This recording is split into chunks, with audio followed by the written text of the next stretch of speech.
Thank you for tuning in to tonight's historical segment. Today we'll be talking about the Spanish-American War. Joining me today is Trey. Thank you, Sam. Very cool. So, what are we learning about today? Well, the Spanish-American War, obviously. That's what I just said. So, how did it start then? The war started with Cubans rebelling against the Spanish government.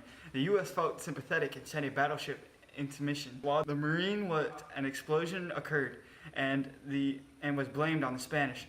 This explosion killed countless U.S. soldiers and caused the United States to declare war on Spain. Ah, yes, I remember now. Many people thought it was inevitable because of the geographical closeness. Many people thought it was inevitable because of the geographical closeness of Cuba to the United States and the misuse of Spanish rule. That's pretty cool. Keep going. It was fought mostly on the sea, with about 30,000 U.S. soldiers in the fight. Most notably, the future U.S. President, Theodore Roosevelt, became famous for his Rough Riders, who charged up on San Juan Mill in Cuba.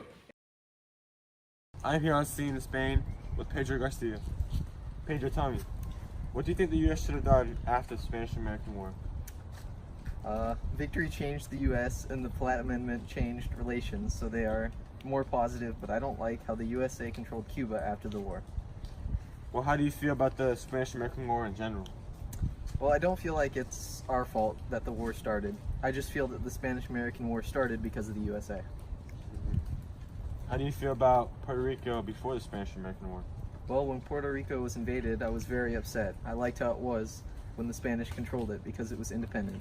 But America, in 1917, gave Puerto Rico legislation so that they can make their own decisions, so I guess we are even. Thank you. Thank you, Alex. You know what else is interesting, Trey? What? The U.S. policy on Central America and its neighboring waterfront, the Caribbean. We've got an on-scene report from Alex. To you, Alex. Thank you, Sam and Trey. We're here with Marco Polo to talk about the Banana Wars. So how do you feel about America acquiring Cuba and Puerto Rico? It was tough. It was a tough time, and the Banana Wars started because of this, and the American ideas of dollar diplomacy. Informative. What exactly are the Banana Wars? The Banana Wars are a competition to lower prices in the banana market in order to control American banana imports. This made three big companies run a portion of Central America. How did this affect the people? In order to lower prices, working conditions were lowered immensely. This made quality of life very poor, and it nearly killed me. I'm sorry to hear that. It's okay. Our next segment we are going to be discussing is the U.S. and Mexico in 1920. Yes, during this time, Mexico had limited economic potential and didn't really pose a threat to the USA. What made this worse was that Mexico chose to establish a monarchy, which the U.S. extremely disliked. The leader was Maximilian. He was captured and executed in 1867 by Mexican Republicans, which created more weakness in the country. Yes, indeed.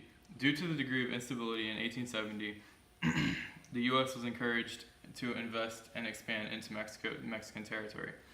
And Mexico descended into a civil war after the Liberal Revolution in 1910.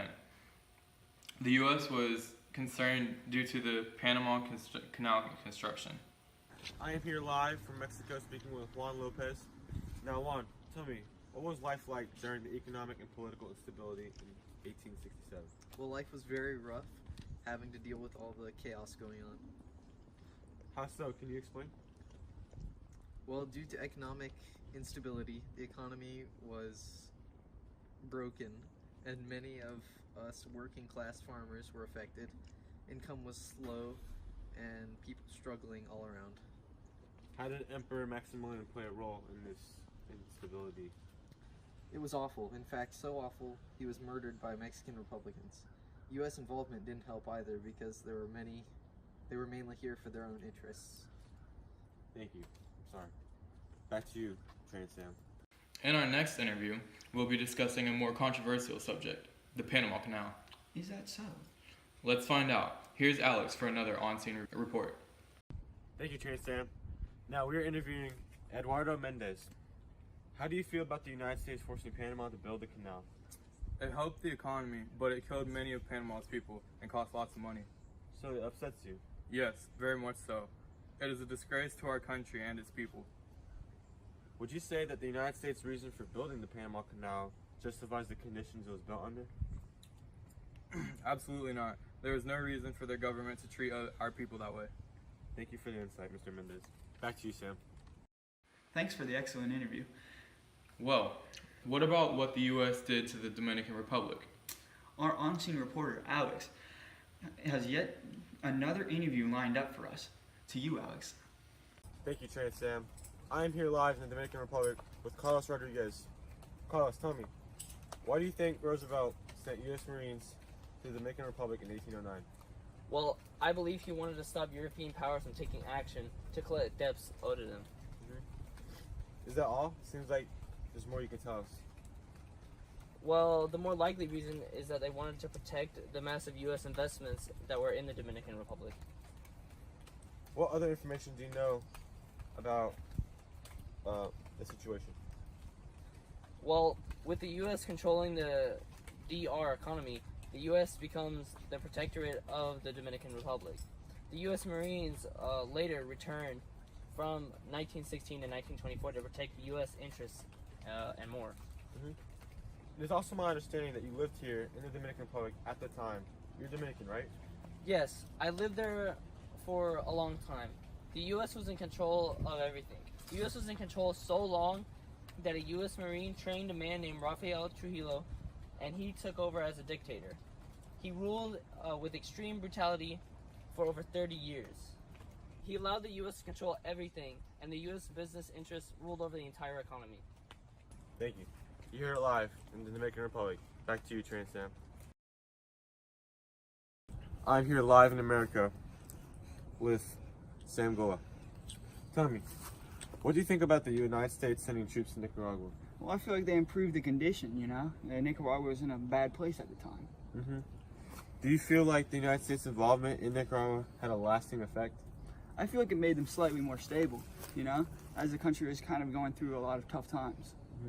Okay, well, what do you think about the United States sending troops into Haiti? Well, I feel like it was a must-be. Same kind of situation with Nicaragua, you know? We just needed to be there. America should control America, you know? I feel like it's our destiny. Fair enough. And finally, what do you think about the tens of thousands of Haitians that were killed because of U.S. troops? Well, I guess that shouldn't have happened, but that's not good. That's not good. Yeah, not good at all. Well, thank you for your time. This is America. Don't catch you slipping now. Don't catch you slipping now. Look what I'm whipping now. This is America. Don't catch you slipping now.